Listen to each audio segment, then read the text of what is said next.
before I forget, I want to give my condolences to Don Matthews' family. Don Matthews was a very, very dear friend of mine. He passed away last week. I knew him well. I knew Don Matthews was a very dear friend of mine. Great. Yeah. I hung around with him a lot. Oh, what a sweetheart. He wasn't a sweetheart. He okay? was a sweetheart. I dealt with him for a year, for actually 3 years. Well, stop Okay. right there. He Yeah. was a sweetheart. He's in my telling. estimation. No, stop. Sweetheart, I've never heard. He was a sweetheart to us. He was a Yes. good friend. Could have been a prick to the He players. was He a never coached me, nor would I be a football player. But for the CFL, I played football, but I would not be a professional footballer. But Don Matthews, to me, was a sweetheart. But I could see that he was a crusty, curmudgeon. And you dealt with him as the PR director of the CFL. I didn't deal with him. I dealt with him every day when I was covering the team. Don had two sides to him. Okay. Don could be a real prick if he wanted to the media, but there was a side to him, a really soft side that he didn't want to expose publicly. He did a lot of things on the side I agree. that he just didn't want people to know about. He had this persona, and by the way, I knew about his health. I was informed about it, and I was told don't say anything publicly about it. I didn't. I kept my word. I texted his wife, and I said, my apologies, right? I knew what was happening all along. Don and I had a lot of, what I would say, a very... Tempestuous relationship. Yeah, but towards the end, we reconciled. Don Matthews, I was with him. One night he called me when he was living at the Downtown, bottom, Harborfront. Harborfront, near the 427 in Lakeshore. What the fuck is that? Near the Bloor West Village, right on the water, right? Yep. He called me one night. He had a massive pain in his leg. Yeah. They rushed him to the hospital. He had a blood clot. I was very close with Don. Well, you had the picture of you, Don, and Flutie. Is that the picture? No, me, Don, and Pinball Clemens. Is it pinball? Okay. Yeah. But I love, no, you're right, Flutie. You're right. You remember that? Didn't you do a commercial that year at, I think it was Mississauga? Yeah. And I listen, he was a good guy to me. I'll never forget as long as I live, Loblaws, one of my biggest customers, National Grocers, had a hockey tournament in London, Ontario, and I played goal for the National Grocers Cash and Carries. And Don came there and hung with us for 3 fucking days, and everybody was in love. They had just won the Grey Cup. Yeah. And he Fun had. guy, man. I loved him. Yeah. You know what he said to me? On one goal, he said, pull a Tony Esposito, because Tony used to put web, like he would tie a shirt, right?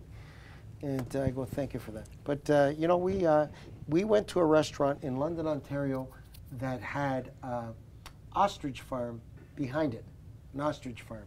So he had an ostrich steak, which was like from Chernobyl. It was about this fucking big. Oh, and they're fantastic. He loved it. First he said, fuck it. And they said, I thought you like to try everything, because we used to go to Barbarians together all the time, right? Oh, yeah. And he loved his cigars, and I loved him. I'm going to miss him. I'm sorry to hear that he passed away, and I had spoken to him when he had a meltdown or breakdown here in the CFL, and was it with Edmonton? Who It was in Montreal when it happened. Montreal. Yeah. And then a couple of years later, he came back, I don't know how many years later, to coach the Argos. In his very first press conference, I was there, he talked publicly about what he went through, his mental anguish. So like I said, Don could be a very difficult guy to deal with, but the side that a very likable side, he just didn't want to show it that often. I loved him. And that's fine. You know what? 'Cause we were at Maple Leaf Gardens, and he said to me, I want to go to the governor's room. I could probably get in. I go, I can get you in faster than you can get me in. He goes, why? I go, it's because I know Mr. Stavros very well. I do a lot of business with him. He goes, well, we'll fucking see who can get us in faster, a Grey Cup coach or a WAP from Toronto. The WAP from Toronto got us in, because we called Steve on my big cell phone. My big That Motorola. was like kissing the golden ring. I got into that room with Stavros a couple of times. Yeah, and Lucky they got it. was They there, got Gretzky was they there. got us in the governor's room, Wasn't that and great? and he was over the moon. He was on top of the moon. You know, with the listen, you know, he's one of the most winningest coach in the CFL. I'm a big fan of the CFL, and I really. You miss him, and a lot of people are going to miss him. You had a very intimate relationship, a very close relationship. I have not seen him for a while, Yeah. but in the time that I spent with him, I had a great relationship with him. and I will cherish those moments with Don Matthews forever. He was bombastic. Yeah. He was aggressive, but he was very, very kind and loyal man. And I will never forget you, Don Matthews. First time I saw Don Matthews, he looked at me and says, you know, you look like Serpico. And for an entire year, he said, this guy looks like Serpico. He told everybody. So the guy could be very... Serpico is Al Pacino in a movie. If you in case you're from the planet, you know, and you haven't heard of Al Pacino, right? But Don could be a very funny guy, charming guy. Like I said, it was just some sides to him that he chose to be prickly. I think a lot of times he was doing He was it very young. to protect his own... He died young. Don had a lot of health issues, a lot. Well, You touched upon some of them. yeah. He had cancer. I believe in the end, it was a got him. complication. Cancer got It was